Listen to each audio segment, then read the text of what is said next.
ओम त्रिपुराय विद्महे तुलसीपत्राय धीमहि तन्नो तुलसी प्रचोदयात्। हे मेरे प्रिय भक्तों, तुलसी माता के इस गायत्री मंत्र का जाप करने से मन शांत होता है तथा मन में सेवा भाव का संचार होता है। और इस मंत्र का ध्यान करने से गृह कलेश आदि बाधाओं से मुक्ति मिलती है। हर हर महादेव दोस्तों, महाकाल भक्ति ज्ञान चैनल में आप सबका एक बार फिर से हार्दिक स्वागत है। प्रिय भक्तगणों, आइए सुनते हैं अपरा एकादशी द्वादशी पारण के दिन तुलसी माता की कथा। जो कोई भी भक्त सच्ची श्रद्धा के साथ एकादशी का व्रत करते हैं और भगवान विष्णु का पूजन करते हैं, माता लक्ष्मी का पूजन करते हैं, माता तुलसी का पूजन करते हैं, शालिग्राम भगवान का पूजन करते हैं, तो उनके सभी प्रकार के पापों का नाश होता है। भगवान विष्णु को जो कि तुलसी अति प्रिय है और इसीलिए जो भी भक्त प्रत्येक दिन तुलसी माता का पूजन करते हैं, तुलसी स्तोत्र आदि का पाठ करते हैं और तुलसी वृक्ष के नीचे दीपक जलाते हैं, तो इससे माता तुलसी अपनी कृपा प्रदान करती है और भगवान विष्णु की भी कृपा प्राप्त होती है। और जहाँ पर भी तुलसी का वृक्ष होता है, वहाँ पर यम के दूत भी नहीं आ पाते और माता तुलसी अपने भक्तों की सदैव रक्षा करती हैं तथा सुख और समृद्धि का आशीर्वाद प्रदान करती हैं। और माता तुलसी की पूजा करने से माता लक्ष्मी प्रसन्न होकर उनके घर को धन और धान्य से परिपूर्ण कर देती हैं। तो आइए सुनते हैं अपरा एकादशी द्वादशी पारण के दिन तुलसी माता की कथा। तो प्रेम से बोलिए, माता तुलसी की जय, भगवान विष्णु की जय, माता लक्ष्मी की जय, भगवान शालिग्राम की जय, सर्व देवी देवताओं की जय। प्रिय भक्तों, माता तुलसी से जुड़ी हुई एक कथा बहुत ही प्रचलित है। श्रीमद् देवी भागवत पुराण में इनके अवतरण की दिव्य लीला कथा भी बताई गई है। एक बार भगवान शिव जी ने अपने तेज को समुद्र में फेंक दिया। उससे एक महातेजस्वी बालक ने जन्म लिया। यह बालक आगे चलकर जलंधर के नाम से पराक्रमी दैत्य राजा बना। इसकी राजधानी का नाम जालंधर नगरी था।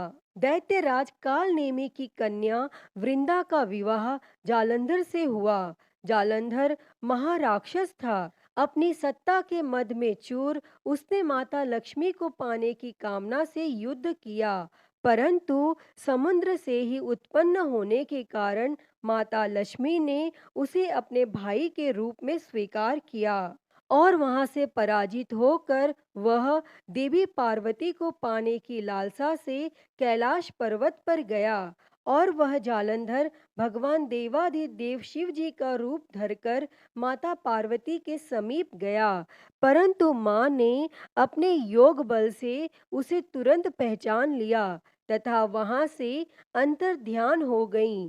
तब देवी पार्वती ने क्रुद्ध होकर सारा वृत्तांत भगवान विष्णु को सुनाया और जालंधर की पत्नी वृंदा अत्यंत पतिव्रता स्त्री थी। उसी के पतिव्रत धर्म की शक्ति से जालंधर न तो मारा जाता था और न ही पराजित होता था। इसीलिए जालंधर का नाश करने के लिए वृंदा के पतिव्रत धर्म को भंग करना बहुत जरूरी था। इसी कारण भगवान विष्णु ऋषि का वेश धारण कर वन में जा पहुंचे और जहां वृंदा अकेली भ्रमण कर रही थी और भगवान के साथ दो मायावी राक्षस भी थे, जिन्हें देखकर वृंदा भयभीत हो गई और भगवान विष्णु जो कि ऋषि के वेश में थे, उन्होंने वृंदा के सामने पल में दोनों को भस्म कर दिया और उनकी शक्ति देखकर वृंदा ने कैलाश पर्वत पर महादेव के साथ युद्ध कर रहे अपने पति जालंधर के बारे में पूछा। तब ऋषि ने अपने माया जाल से दो वानर प्रकट किए। एक वानर के हाथ में जालंधर का सिर था तथा दूसरे हाथ में धड़। और अपने पति की यह दशा देखकर वृंदा मूर्छित होकर गिर पड़ी और होश में आने पर उन्होंने ऋषि रूपी भगवान से विनती की कि वह उसके पति को जीवित करें। तब भगवान ने अपनी माया से पुनः जालंधर का सिर धड़ से जोड़ दिया, परंतु स्वयं भी वह उसी शरीर में प्रवेश कर गए।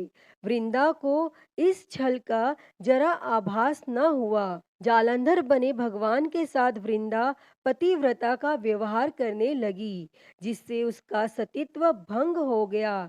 और ऐसा होते ही वृंदा का पति जालंधर युद्ध में हार गया। और इस सारी लीला का जब वृंदा को पता चला तो उसने क्रुद्ध होकर भगवान विष्णु को शीला होने का श्राप दे दिया तथा स्वयं सती हो गई। जहाँ वृंदा भस्म हुई वहाँ तुलसी का पौधा उगा। और भगवान विष्णु ने वृंदा से कहा, हे वृंदा, तुम अपने सतीत्व के कारण मुझे लक्ष्मी से भी अधिक प्रिय हो गई हो। अब तुम तुलसी के रूप में सदा मेरे साथ रहोगी। और जो कोई भी मनुष्य मेरे शालिग्राम रूप के साथ तुलसी का विवाह करेगा उसे इस लोक और परलोक में विपुल यश प्राप्त होगा। प्रिय भक्तों, जिस घर में तुलसी होती है वहाँ यम के दूत भी असमय नहीं जा सकते। गंगा व नर्मदा के जल में स्नान तथा तुलसी का पूजन बराबर माना जाता है। चाहे मनुष्य कितना भी पापी क्यों न हो, मृत्यु के समय उसके प्राण मंजरी रहित तुलसी और गंगा जल मुख में रखकर निकल जाते हैं।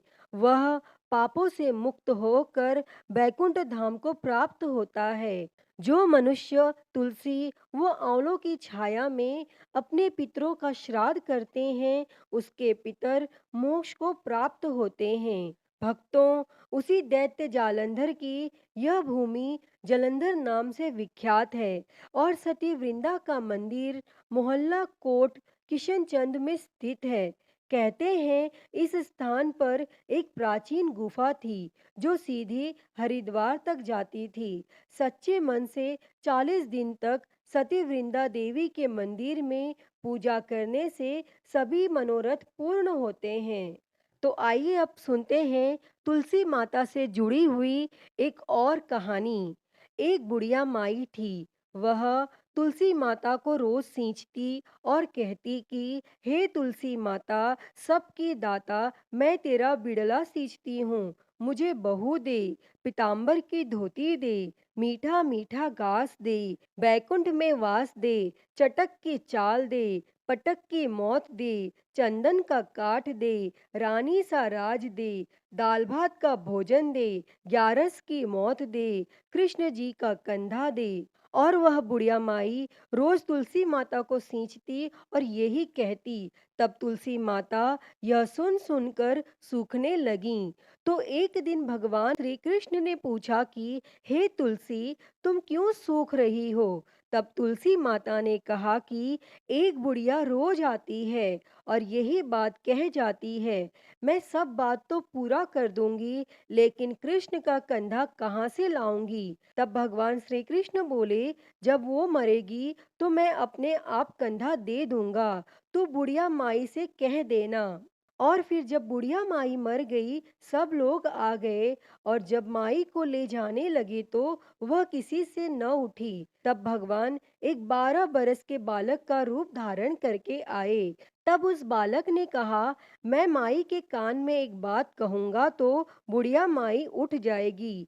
और बालक ने कान में कहा, बुढ़िया माई मन की निकाल ले, पीताम्बर की धोती ले, मीठा मीठा घास ले, बैकुंठ का वास ले, चटक की चाल ले, पटक की मौत ले, कृष्ण जी का कंधा ले। तब यह सुनकर बुढ़िया माई हल्की हो गई। तब भगवान श्री कृष्ण ने कंधा दिया और बुढ़िया माई को मुक्ति मिल गई। हे तुलसी माता, जैसे आपने उस बुढ़िया माई को मुक्ति दी वैसी ही मुक्ति इस कथा को कहते, सुनते और हुंकारा भरते को देना। तो बोलिए तुलसी माता की जय, वृंदावन बिहारी लाल की जय। तो भक्तों, मैं उम्मीद करती हूँ कि आपको आज की यह कथा पसंद आई होगी, और अगर वीडियो अच्छी लगी हो तो इसे लाइक करें, ज़्यादा से ज़्यादा शेयर करें और कमेंट में तुलसी माता की जय लिखना ना भूलें, और महाकाल भक्ति ज्ञान चैनल को सब्सक्राइब कर नोटिफिकेशन बेल को ज़रूर ऑन कर लें। हर हर महादेव। धन्यवाद।